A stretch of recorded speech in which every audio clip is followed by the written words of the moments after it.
Cannonball! Dude, what are you doing? It's a pool.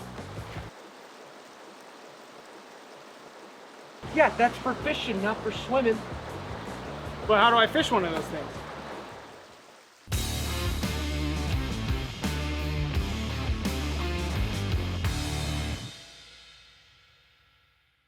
Now that we know pools are for fishing and not for swimming, let's take a deep dive into what these are, how do we fish them, and what you can expect when you go fish a pool on your own.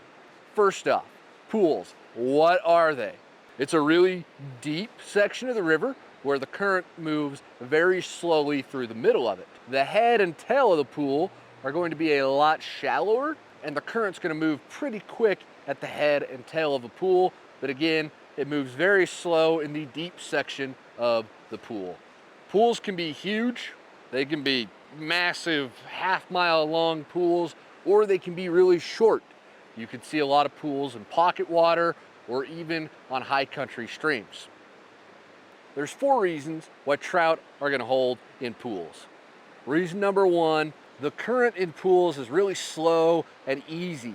Trout don't have to spend a lot of energy to swim there, so it's just kind of a nice place. They can kick back, sit in the recliner, watch some trout Super Bowl or whatever it is trout do when they're not eating or getting caught.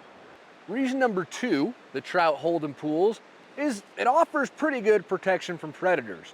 With the water being so deep, it's harder for your birds of prey and other critters to see through that and grab a fish. Reason number 3 comes down to food availability. As we've learned, and as I've said a bunch of times, trout exist to eat food, and they want to spend the least amount of energy possible for the maximum amount of return. Pools have great food availability. It's not as high as what you'd see in like a riffle, for example, but there's still enough bugs and even smaller fish cruising around in a pool to keep trout pretty well fed without spending too much energy. The 4th reason trout like to hang out in pools has to do with the oxygen available during low temperature situations. Once the temperature gets lower, pools actually have quite a bit of oxygen in them. So you will see a lot of fish hanging out in pools during the winter or early spring and late fall once the water's cooled down enough. Depending on the elevation and what the rest of the river's like, you might find fish in pools in the summer, but not as many as you will during the cooler, colder parts of the year. All right, now that we understand why pools are a great place for trout to hang out, let's talk about how to fish them. And what you're gonna wanna do is break the pool into sections. I find it very helpful to break it into thirds. You wanna focus on the tail, the middle, and the head. And the way that you fish each of those is going to be different. When you approach a pool, there's probably going to be a few fish hanging out in the tail. It's shallow, the current is moving quicker, but it's a great place for fish to hang out and pick off bugs as they kind of zoom by. Also, tails are sort of a transition, and we know that fish love to hang out in transition zones. So that transition from deep to shallow is a great place for trout to hang out. You want to focus on fishing the tail first because there's likely fish in there, and the last thing you want to do is walk up to the pool, splash through the tail, and spook all the fish that are there, because they're going to run off and spook their friends, they're going to spook their friends, and the next thing you know, that pool is going to be emptier than a dad's bank account after Taylor Swift comes through town. Once you fish the tail, it's time to move on to the middle of the pool. The middle of the pool is going to have fish distributed more randomly than anywhere else. The current is so lax right here, it's so soft that the fish can hold just kind of wherever they want. Wherever they feel like, wherever's gonna put them in front of the most food, that's where the fish are gonna hold. They could be 3 inches below the surface or 3 inches from the bottom. There's really no way to tell until you start fishing it. The head of the pool has a lot of complex currents. There's all sorts of different seams and stuff going on. It's a great place for fish to hang out, but it means that you have to make sure your drifts are perfect. Don't get any drag on them. Make sure it's a good, natural looking drift, and you should be able to navigate those currents just fine. The fish are really active in a head because they've got first dibs on all the food going into that pool. The river's shallow, and then it makes this deep, almost kind of a U shape, and then it shallows up again at the tail. Well, that jump from shallow to deep is a shelf. And since we know that trout love transition zones a ton, that transition from the shallow water on the shelf to the deep water below the shelf, it's money. Fish are gonna hang right there at the bottom of that shelf, just waiting to catch nymphs and other food as it drifts by. So that means it's a good place for you to focus on drifting your nymphs through. They're gonna be ready and willing to pounce, so you've gotta make sure that you're keeping a nice tight line to your flies as well, so you can set the hook at a moment's notice. With each section of the pool that you're fishing, the tail, the middle, and the head, there's a little formula that you can follow that I've found pretty helpful. The first thing to do is fish the risers first. If you see fish coming up and eating off the top, tie a dry fly on, try and catch those fish first. You can move through the entire pool from the tail, middle, and to the head, fishing just the risers. Then you can actually go back and try and fish the rest of the pool after that. If there's no fish rising, or you just haven't caught any on the dries, that's when you switch over to a dry dropper rig, because it covers most of that water column and likely gets down deep enough to all the fish that are hanging on the bottom of the head and the tail. Let's say you've run your dry dropper through and you've caught a couple, or maybe you haven't caught anything, but you just know there's a fish in there. What do? It's deep. How do you get down there? This is when it pays off to use a double nymph rig or even a streamer. You want to get those flies down to the bottom in front of those fish that just aren't going to move for anything, like me after a plate of wings. I'm not getting up out of that chair for at least an hour. Regardless of how you do it, make sure you cover all the water thoroughly. Remember, those fish are distributed very randomly throughout the pool, so you want to put your fly in front of as many fish as possible. It might feel like there's a lot to pools. You've got to break them into sections, and then there's shelves and deep stuff, and it's a lot. What I'm trying to do, and what all of us at VFC are trying to do, is to give you all of the tools that you need to fish successfully. So don't feel like just because some guy on YouTube told you that you might need nymphs to get all the way to the bottom of the pool, don't feel like you have to do it that way. If you've fished through it, you've caught a few, and you don't really want to re-rig, it's fine. Go on to the head. It's not a big deal. Again, I'm just trying to make sure you have all the tools to fish thoroughly if that's what you want to do. We've talked about all this. We've had some diagrams. We've had a little bit of fun. It's time to put this stuff into practice out on the water.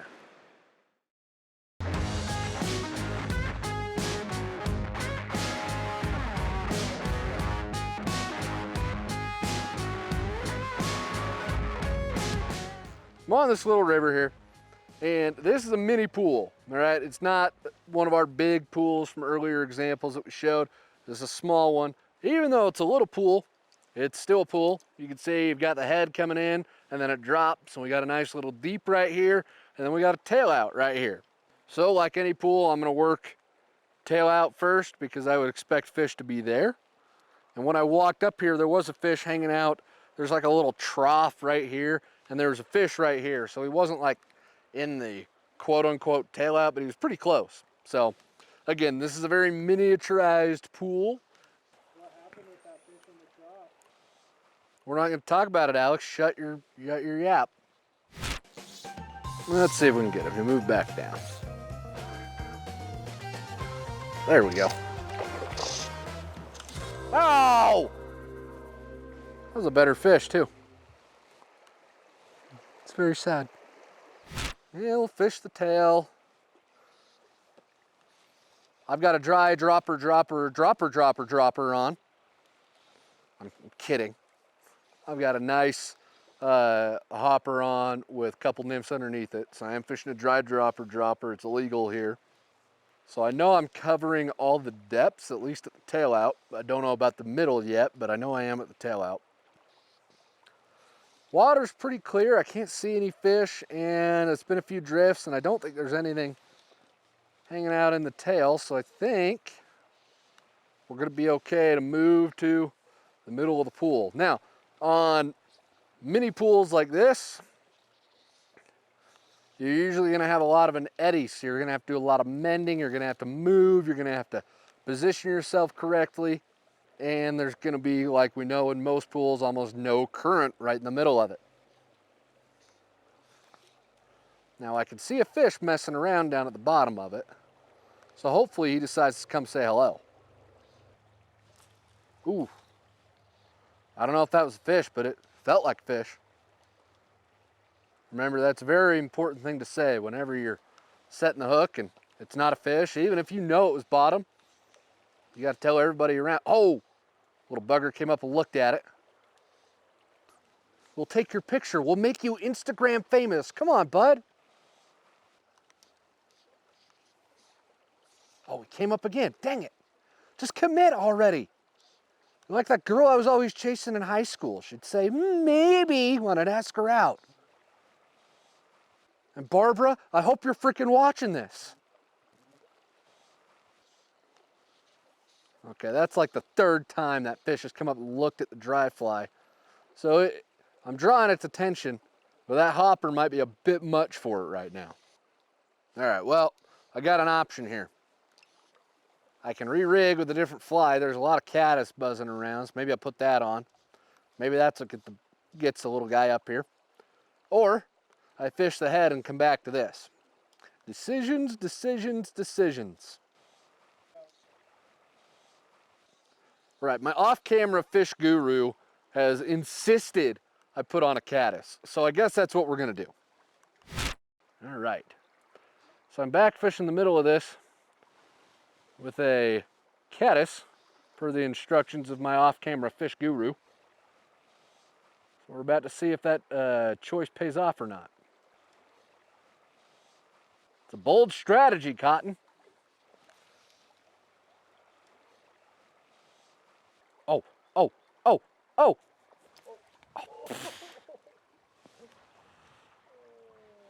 Kids, that's what we call missing the fish. Well, the lesson that we learned here, kids, is don't miss your chance at a fish. Otherwise, you sit here with a caddis for hours, hoping, only to have those hopes dashed against the rocks of reality. Then you're gonna make the long walk back to your truck in silence, fuming that an animal with the brain the size of a strawberry managed to outwit you. It's a tough life we live, but someone needs to do it. And if not us, who? If not now, when?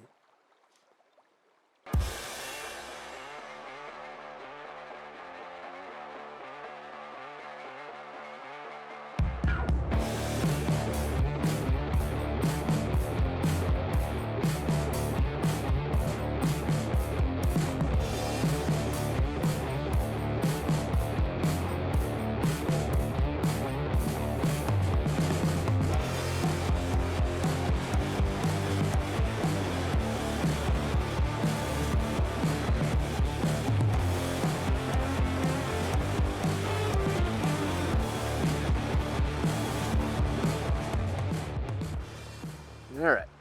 So this is like this creme de la creme of pools right here. It's actually kind of two pools interconnected with a run, which is very, very common to see. So I'm gonna be fishing this lower one first, and I'm just gonna fish this whole thing. Thanks to my tactical F1 fish binoculars, I can see there's a fish rising up at the head of this pool. I'm just focused on all the different techniques we talked about, making sure that I cover all the depths, that I cover all the areas where a fish might be. Getting a little bit of rain here. I'm actually really surprised to not bump a trout through this. All right, well, we'll move on up a little bit. All right. So this fish rose right here, and I'll probably need to grab my caddis again. But we're gonna throw, yeah, I don't think he's even gonna give this the time of day, and I don't blame him. So right now I'm kind of on the tail of this pool and the head of this one. Like I said, it's almost like two pools in one right here that we're fishing.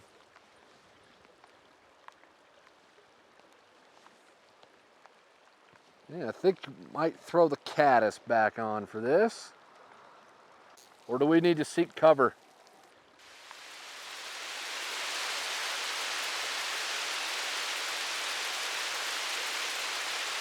So for those who think what we do is all rainbows and butterflies, I'm currently being pelted by hail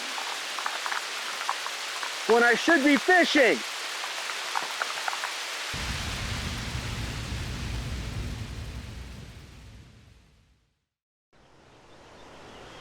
So we got not even rained out, hailed out of those pools up on top of the mountain yesterday where we were filming this.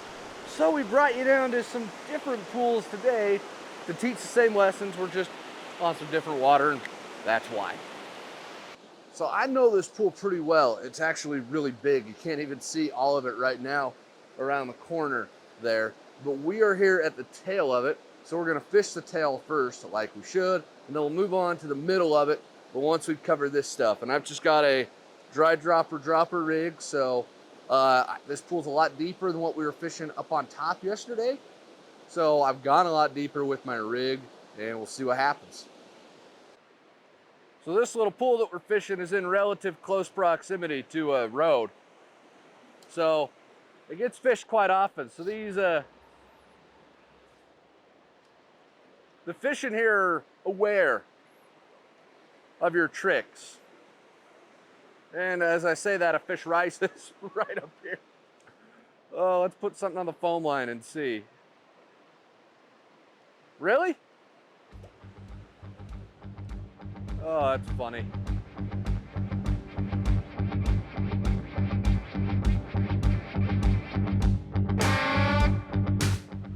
Oh, there we go. Oh! Airmailed it right here in the tail. Look at that.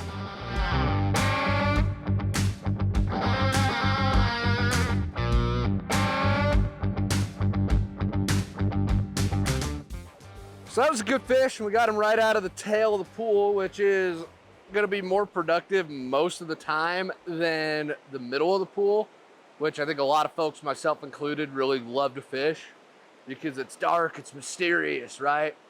It's like your granddad's liquor cabinet. You know you're not supposed to go in there, but you do. Okay, maybe not quite like that, but still, it's a fun place to fish, and it's easy to like walk through the tail and be like, oh, this is too shallow. There's no way a fish is gonna hold there. And then boom, next thing you know, you spook 3 or 4 good fish. Your best fish, okay, I shouldn't say that. A lot of really good fish are gonna come out of the tail. All right. So I'm just back fishing the tail. I didn't get all of it before I caught that fish. So I wanna make sure I drift through the whole tail before we move on, because there should be, should's a strong word. There is a good possibility that there's another fish in the tail. So we wanna get our drifts in there, put it in front of a fish, and give him a chance to eat it. I'm trying to drift this dry fly on the major foam lines. There's more than one in here. And those foam lines, we've heard the phrase, foam is home. We heard that in our currents and seams. So you definitely want to be drifting down that foam line. I can't quite do a straight up behind me back cast. I'll get caught on some stuff. Oh, he took the hopper on the twitch. How about that?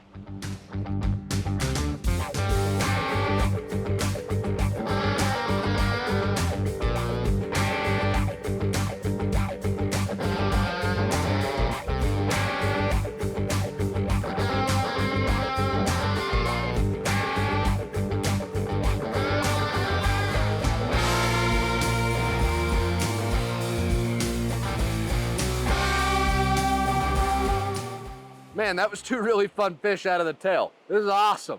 This is a great morning of fishing. I'm glad we got up before 9. All right, let's keep fishing the rest of this tail. That's gonna get me in trouble. Something fun about that last fish, it took the hopper after it got twitched. And we've talked so much about you want a good dead drift. You want it to look natural. Natural is the word that we keep talking about all the time. And hoppers don't just sit on the water like a mayfly. There is some twitching action going on with the hopper. So it pays sometimes to actually twitch your hopper patterns because it can provoke a strike like we just saw. All right, I think this tail's been covered, so I think we're gonna we're gonna take a few steps up.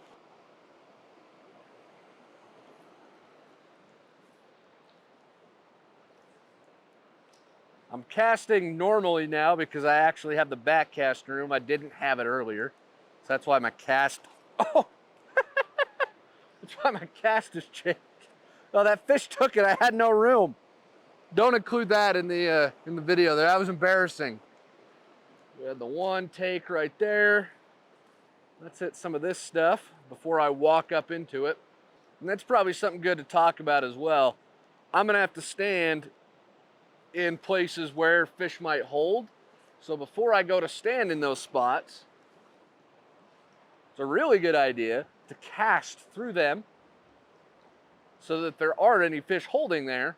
I'm not gonna spook them when I walk up because they've seen my fly, and if they've said no, they don't want it, then you know you're okay to go stand there. Your chances of spooking the fish are a lot lower at that point. All right, I think we might move up.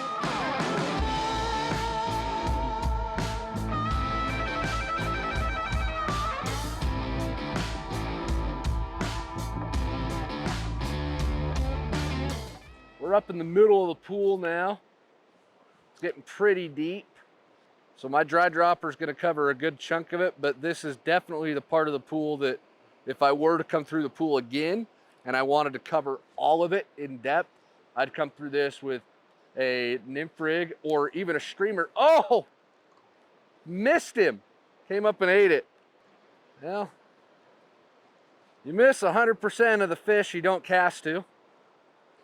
But it's okay to miss fish. That guy, I was too early on the hook set. He surprised me a little bit. Like all kidding aside, I just wasn't expecting a hopper eat in the middle of the pool. At the head and the tail, yeah, but in the middle of the pool, not so much. I was expecting a bite on the nymph, but that's good. It means the fish are looking up. It means they're active, which bodes very well for me as I try to catch another one.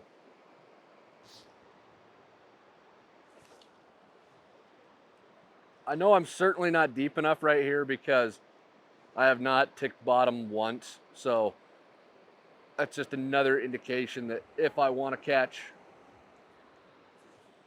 all the fish that are in this pool, I'm gonna need to switch to a deeper rig.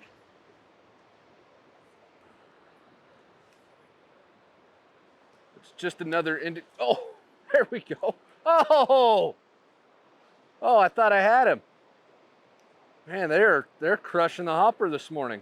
He just came unbuttoned. Fun fish though. So let's see how many more fish I can miss, right? No, this is the heart of the middle of the pool. And it's getting pretty deep here. I mean, I'm over waist deep just standing right here. So you know that there's a lot of water that this dry dropper is not covering, and that's okay. We'll cover it first with this, and then if I feel like it, I can come back through with the nymph rig. All right, get a nice long cast up there, make a mend. There we go, get all that line roughly moving the same speed. Here, fishy. Oh. Hey, the fish call worked. That might be a better fish too. Certainly feels like it. All right. Now the question is, how do I net this without going for a swim?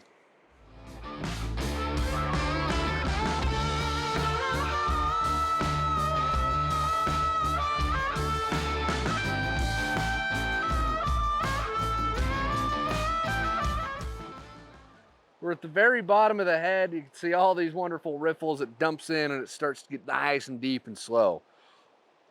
And the heads and tails of the pools are often where you're going to find the most fish, often where you're going to have a lot of success. I'm just working this water that's closest to me first, and then I'll move on out. Oh, there we go. Little guy in the head. Oh. So I wish we had the macro lens, but tell me when you get that, Alex. Got it. See that little curly Q right there? Yeah, what that means is that whatever idiot tied that fly on, tied a bad knot. I sure would like to meet that guy and kick him in the butt. All right, well, we've had one fish in the head. Would have had it in the net if somebody wouldn't have tied a awfully bad knot, but you know, things happen. That's why they call it fishing and not catching, am I right? Oh, that's one of the least favorite things somebody will say to me when they're, they find out I fish and they're like, oh, how many did you catch? Oh, we caught a few. Well, that's why they call it fishing or not catching her, and they think they're so funny. It's like, sir, I've heard that joke a million times.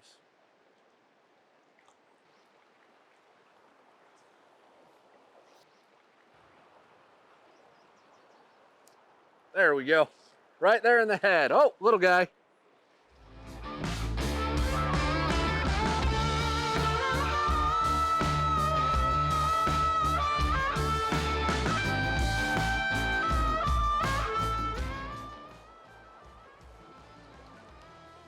I'm just trying to get this all the way to the top of the head so that it'll drop.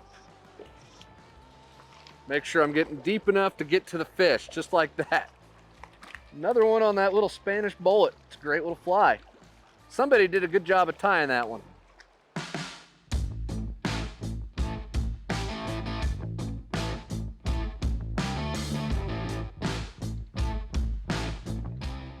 Hopefully seeing all of that stuff put into practice shows you how you can effectively fish pools. They might look intimidating, but they're actually pretty easy once you break them up and go through them section by section. In our next video, we're talking about a water type that, well, it certainly isn't a walk in the park. We're talking about runs.